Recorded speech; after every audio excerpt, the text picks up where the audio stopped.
प्यारे बच्चों, welcome to my channel Verma study 2020 बुकलाना। मैं यूपी बोर्ड के क्लास 12th के छात्र छात्राओं के लिए भूगोल सब्जेक्ट को हिंदी माध्यम से मैं फुल कोर्स कराऊंगा। यदि आप फुल कोर्स करना चाहते हैं तो मेरे चैनल को सब्सक्राइब कीजिए और बेल आइकन को प्रेस करना ना भूलें, ताकि जो भी वीडियो मैं अपलोड करूं उसका नोटिफिकेशन आपको सबसे पहले मिल सके। प्यारे बच्चों, आप सोच रहे होंगे कि ये 25 नंबर का पुराना वीडियो कैसे अपलोड हो गया। तो मैं कल भी बताया था कि जो मानव भूगोल के मूल सिद्धांत है उसमें वीडियो नंबर 22, 23 और 25 जो है तकनीकी खराबी के कारण उसमें स्पष्ट रूप से नहीं दिखाई दे रहा था। यूट्यूब पर काफ़ी दोस्तों का कमेंट आ रहा था कि सर समझ में नहीं आ रहा है। इस वजह से मैं लेक्चर 22, 23, 25 को दूसरा वीडियो डाल रहा हूँ। मैटर वही है, बताने में समझाने में थोड़ा बहुत भाषा भले अंतर हो जाए तो ज़्यादा परेशान होने की ज़रूरत नहीं है। तो आइए आते हैं टॉपिक पर कि जो था परिवहन क्या है। ये जो है आपका चल रहा है तृतीय क्रियाकलाप चैप्टर 7 चल रहा था। तो परिवहन नाम से ही लग रहा है कि परिवहन वह व्यवस्था है जिसमें वस्तुओं तथा सवारियों को एक स्थान से दूसरे स्थान पर ले जाया जाता है। परिवहन सड़क के द्वारा भी हो सकता है, रेल के द्वारा भी हो सकता है, जल के द्वारा भी हो सकता है, वायु मार्ग द्वारा भी हो सकता है।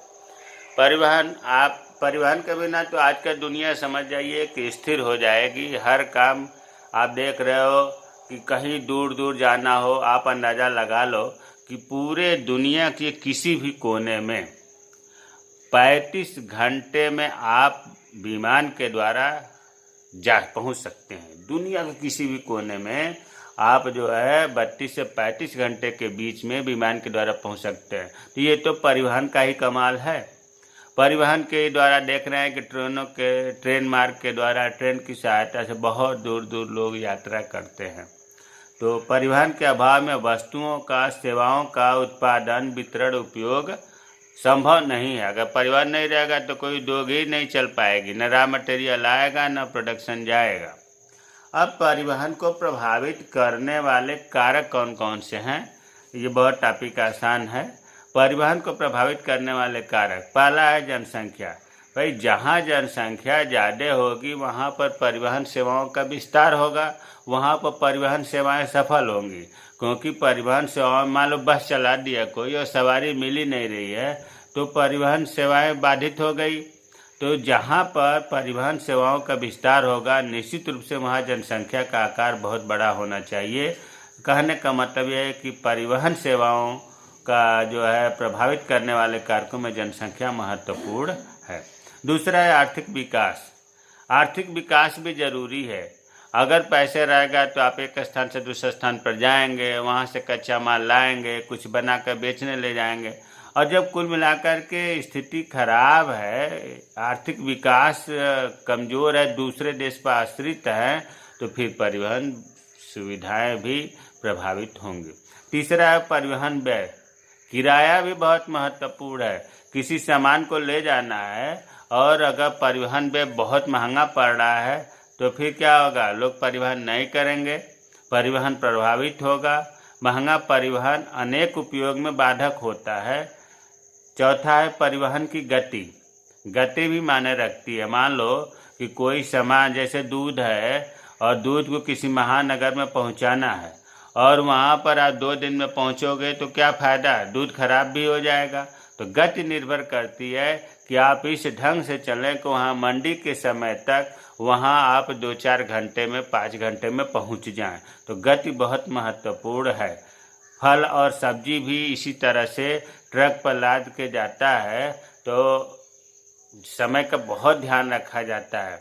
इसीलिए जो व्यापारी होते हैं ट्रक चालकों को किराए के अलावा इनाम भी देते हैं ताकि वो मेहनत करके तेज गति से बिना रुके, बिना बाधित हुए समय से मंडी में पहुंचा दे।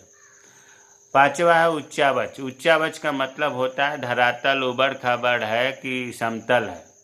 अगर उबड़ खाबड़ है, पठार है, पहाड़ है तो रेलवे मार्ग का निर्माण, सड़क मार्ग का निर्माण में परेशानी आएगी, निर्माण व्यय बढ़ेगा तो परिवहन प्रभावित होगा।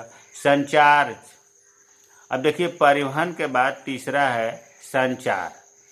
संचार क्या है?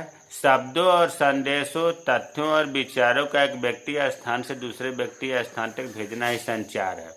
भाई, संचार का मतलब हुआ कि अगर आपकी बात पहुंचाना चाहते हैं एक व्यक्ति से दूसरे व्यक्ति के बीच या एक स्थान से दूसरे स्थान के बीच पहुंचाना चाहते हैं तो कम्युनिकेशन, संचार की ज़रूरत पड़ती है। बिना संचार के तो बहुत कुछ भी संभव नहीं है। और आप देख रहे हैं कि संचार के साधन में विशेष तौर से मोबाइल, कंप्यूटर, नेट बैंकिंग, ये संचार का ही तो देन है। जो विदेशों में, देश की तो बात छोड़िए, विदेशों में भी हम डायरेक्ट व्यापार कर सकते हैं, पढ़ाई लिखाई कर सकते हैं, निर्यात आयात का आर्डर कर सकते हैं। ये सब संचार की देन है। संचार के साधन या संचार सेवाएं कौन कौन से हैं? देखिए, संचार के साधन तो अनगिनत हैं, लेकिन मुख्य रूप से जो साधनों को दो भागों में बांटा गया है। एक बांटा गया है व्यक्तिगत संचार तंत्र और दूसरा बांटा गया है जन संचार तंत्र। व्यक्तिगत का मतलब यह व्यक्तिगत, एक आदमी के द्वारा, निजी व्यक्ति के द्वारा संचार किया जाता है। डाक तार सेवाएं, कंप्यूटर संबंधी दूर संचार इसमें आते हैं। इस तंत्र के द्वारा, मतलब व्यक्तिगत संचार के द्वारा, टेलीफोन, मोबाइल, इंटरनेट, ईमेल, ये जो है कम लागत पर हम संदेश भेज देते हैं व्यक्तिगत रूप से। जन संचार तंत्र मतलब ये सच कहिए तो ये दो तरह का ये भी होता है, मुद्रण माध्यम से, मतलब छपाई करके, और इलेक्ट्रॉनिक माध्यम से। मुद्रण या छपाई के माध्यम से जैसे अखबार भी आता है जन संचार में, पत्र पत्रिकाएं, ये आ गए मुद्रण माध्यम से।